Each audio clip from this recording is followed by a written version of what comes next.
പീഡനക്കേസിൽ ജയിൽവാസം കഴിഞ്ഞ് പുറത്തിറങ്ങിയ രാഹുൽ മാങ്കൂട്ടത്തിലിനെ അഭിമുഖം ചെയ്ത മാധ്യമപ്രവർത്തകനായിട്ടുള്ള 24 ന്യൂസിലെ ഹാഷ്മി താജ് ഇബ്രാഹിമിനെതിരെ കഴിഞ്ഞ കുറച്ച് ദിവസങ്ങളായി നടക്കുന്ന സൈബർ ആക്രമണം, അതിലുള്ള ഒരു പ്രതികരണം കൂടിയാണ് അഞ്ജു പാർവതി നിലവിൽ പറഞ്ഞവസാനിപ്പിക്കുന്നത്. അതായത് ധീരനായ മാധ്യമപ്രവർത്തകൻ, നട്ടല് വളയ്ക്കാത്ത മാധ്യമപ്രവർത്തകൻ, എന്തു കാര്യത്തെയും ചങ്കൂറ്റത്തോടെ വിളിച്ചു പറയാൻ ആർജവം കാട്ടുന്ന മാധ്യമപ്രവർത്തകൻ എന്ന രീതിയിലൊക്കെ തന്നെ വാനോളം സൈബറിടത്ത് പുകഴ്ത്തിയ ഹാഷ്മിയെ തന്നെ അധമ മാപ്ര എന്ന് വിളിച്ചുകൊണ്ട് ഒരുപറ്റം സൈബർ വെട്ടുക്കിളികൾ ഇപ്പോൾ ആക്രമണം നടത്തുന്നതിൻ്റെ യാഥാർത്ഥ്യം എന്ത് എന്നുള്ളൊരു ചോദ്യം തന്നെയാണ് ഇവിടെ അവശേഷിക്കുന്നത്. ഇത്രയും കാലം രാഹുലിന് പിറകെ മൈക്കും തൂക്കി നിരവധി മാധ്യമങ്ങൾ പിന്നാലെ നടന്നപ്പോൾ അന്നൊന്നും തന്നെ രാഹുൽ മിണ്ടിയിരുന്നില്ല. അവർക്കൊക്കെ തന്നെ രാഹുലിൻ്റെ ആ ഒരു ബൈറ്റ് ഏറെ അത്യാവശ്യമായിരുന്നു. എന്നാൽ കേസ് കഴിയട്ടെ, കോടതി വിധി പറയട്ടെ, അതിനുശേഷം താൻ സംസാരിക്കാമെന്ന് രാഹുൽ കൃത്യമായി തന്നെ പറഞ്ഞിരുന്നു. ഇത്രയും കാലം നിങ്ങൾ പറയുന്നത് ഈ സമൂഹം കേട്ടുകൊണ്ടിരുന്നില്ലേ, ഇനി ഞാൻ പറയുന്നതിൽ എന്തെങ്കിലും യാഥാർത്ഥ്യമുണ്ടോ എന്നുള്ളത് സമൂഹം തന്നെ വിലയിരുത്തട്ടെ എന്നാണ് രാഹുൽ അന്ന് പറഞ്ഞ് അവസാനിപ്പിച്ചത്. അതിനുശേഷമായിരുന്നു 24 ന്യൂസിൽ ആ അഭിമുഖം പുറത്തു വന്നത്. അത് പുറത്തു വന്നതിന് പിന്നാലെ ഏറ്റവും വലിയ തോതിൽ ആക്രമണം നേരിടുന്നത് രാഹുൽ മാങ്കൂട്ടത്തിലായിരുന്നില്ല. പകരം രാഹുലിൻ്റെ കയ്യിൽ നിന്നും കാശ് വാങ്ങി രാഹുലിന് വേണ്ടി PR വർക്ക് ചെയ്തു എന്ന രീതിയിലുള്ള ഏറ്റവും മോശകരമായ മ്ലേച്ഛമായ ആരോപണങ്ങളായിരുന്നു ആ മാധ്യമപ്രവർത്തകന് നേരിടേണ്ടി വന്നിട്ടുള്ളത്. ഈ ഘട്ടത്തിൽ മാധ്യമപ്രവർത്തകയടക്കം നിരവധി ആളുകൾ ഇതിൽ വിമർശനവുമായി രംഗത്ത് വന്ന സംഭവം ഉണ്ടായിരുന്നു. അതിലുള്ള ഒരു പ്രതികരണം കൂടി തന്നെയാണ് അഞ്ജു പാർവതി പങ്കുവച്ചിരിക്കുന്നത്. വണ്ടിപ്പെരിയാറിലും വാളയാറിലും കുരുന്നുകൾ ക്രൂരമായി കൊല്ലപ്പെട്ട സമയത്ത് നിശബ്ദത പാലിച്ചവരാണ് ഇപ്പോൾ സദാചാര പ്രസംഗവുമായി രംഗത്തെത്തിയെന്നാണ് ഫേസ്ബുക്ക് പോസ്റ്റിലൂടെ അഞ്ജു പാർവതി വിമർശിക്കുന്നത്. സ്ത്രീ സുരക്ഷയുടെ സൈറൺ മുഴക്കി ചില ഫേക്ക് സ്ത്രീപക്ഷവാദികൾ വീണ്ടും രംഗത്തിറങ്ങിയെന്നാണ് അഞ്ജു പറയുന്നത്. ബ്ലോക്ക് ബട്ടൺ ഉപയോഗിക്കാൻ അറിയാത്തവരും സ്വയം സമ്മതത്തോടെ ബന്ധങ്ങളിൽ ഏർപ്പെട്ടവരും പിന്നീട് ഇരവാദം ഉയർത്തുന്നത് രാഷ്ട്രീയ ലക്ഷ്യം മുന്നിൽ കണ്ടാണെന്നാണ് അഞ്ജു പറഞ്ഞു വെക്കുന്നത്. വളയാറിലും വണ്ടിപ്പെരിയാറിലും ഒക്കെ പിഞ്ചുകുട്ടികൾ ക്രൂരമായി പീഡിപ്പിക്കപ്പെട്ട് കെട്ടിത്തൂക്കപ്പെട്ടപ്പോൾ ഈ പറയുന്ന ഫെമിനിസ്റ്റുകളോ മാധ്യമങ്ങളോ ഇത്രയധികം ആവേശം കാണിച്ചിട്ടില്ല.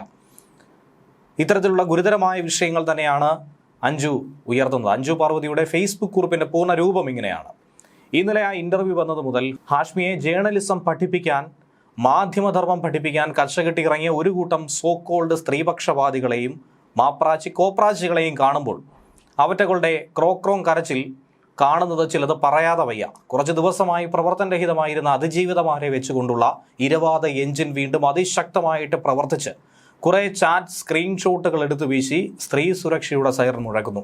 അരേ വാ, ബ്ലോക്ക് ബട്ടൺ ഓപ്ഷൻ എന്തെന്നറിയാത്ത, തരുവോ എന്ന് ചോദിച്ചാൽ വരാമെന്ന് മറുപടി കൊടുക്കുന്ന ദാറ്റ് സ്പെഷ്യൽ മാനാഭിമാനങ്ങൾക്ക് വേണ്ടി ഉച്ചത്തിൽ എഞ്ചിൻ പ്രവർത്തിപ്പിക്കുന്നത് കാണുമ്പോൾ അറിയാതെ ഓർത്തു പോകുന്നു കഴിക്കോലിൽ തൂങ്ങിയാടി പിടഞ്ഞു തീർന്ന പിഞ്ചു ശരീരങ്ങളെ. വാളയാറും വണ്ടിപ്പെരിയാറും കേവലം 6 വയസ്സ് മാത്രം ഉണ്ടായിരുന്ന വണ്ടിപ്പെരിയാറിലെ പൊടിക്കുഞ്ഞു തൂങ്ങി നിന്നാടിയത് ഒരു കാമപിശാചിൻ്റെ മനോവൈകൃതം കൊണ്ടായിരുന്നു. 3 വയസ്സ് മുതൽ ബിസ്ക്കറ്റ് കൊടുത്ത് ആ പൊടിക്കുഞ്ഞിനെ വശത്താക്കി അതിൻ്റെ ഇളം മേനി കൊത്തിപ്പറിച്ച കഴുകൻ അർജുൻ ഒടുക്കം അതിനെ കൊന്നു കെട്ടിത്തൂക്കി. അർജുൻ എന്ന റീസൈക്കിൾ കേരളയുടെ ഭാഗമായ സഖാവായിരുന്നു ആ കൊലയാളി. രാഷ്ട്രീയ ഇടപെടൽ കൊണ്ടൊടുക്കം കൃത്യമായ തെളിവുകൾ നിരത്താതെ വെറും പേരിന് മാത്രമുള്ള ഒരു പോക്സോ കേസായി അത് കോടതിക്ക് മുന്നിൽ എത്തിക്കാൻ പ്രോസിക്യൂഷന് കഴിഞ്ഞപ്പോൾ പതിവ് കാര്യം തന്നെ നടന്നു. 2023 ഡിസംബറിൽ അവനെ കോടതി വെറുതെ വിട്ടു. ഒരു മാധ്യമ മാപ്രാച്ചിക്കും പൊള്ളിയില്ല.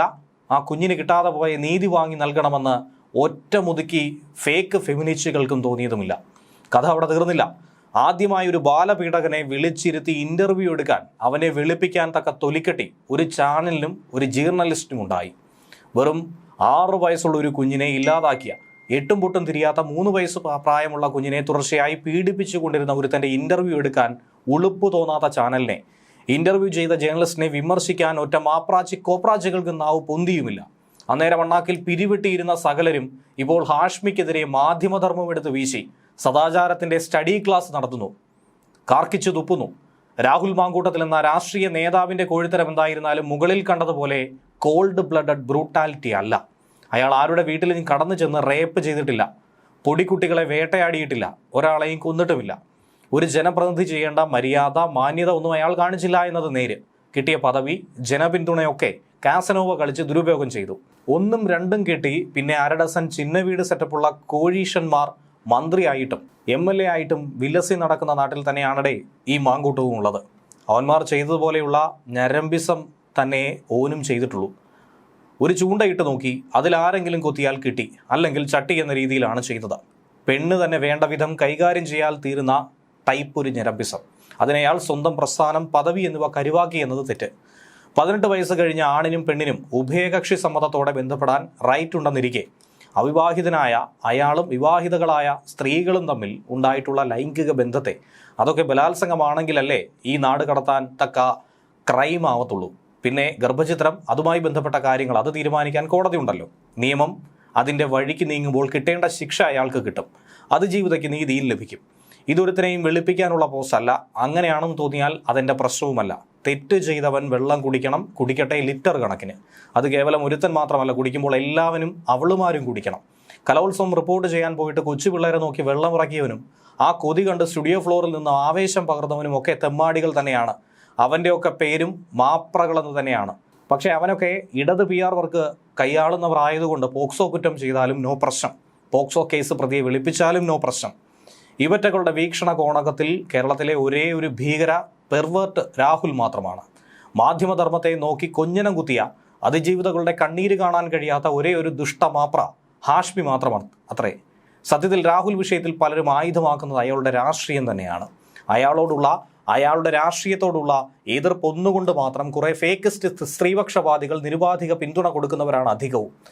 സ്വന്തം രാഷ്ട്രീയത്തിൽ നിൽക്കുമ്പോൾ അയാൾ ഇനി ഭൂലോക തരികിടയായാലും അയാളുടെ മതിൽ ചാട്ടം കൈയോടെ പിടിച്ചാലും അതിനെ മെഴുകി ന്യായീകരിക്കുന്ന അണികൾ ഏത് പാർട്ടിയിലാണില്ലാത്തത്.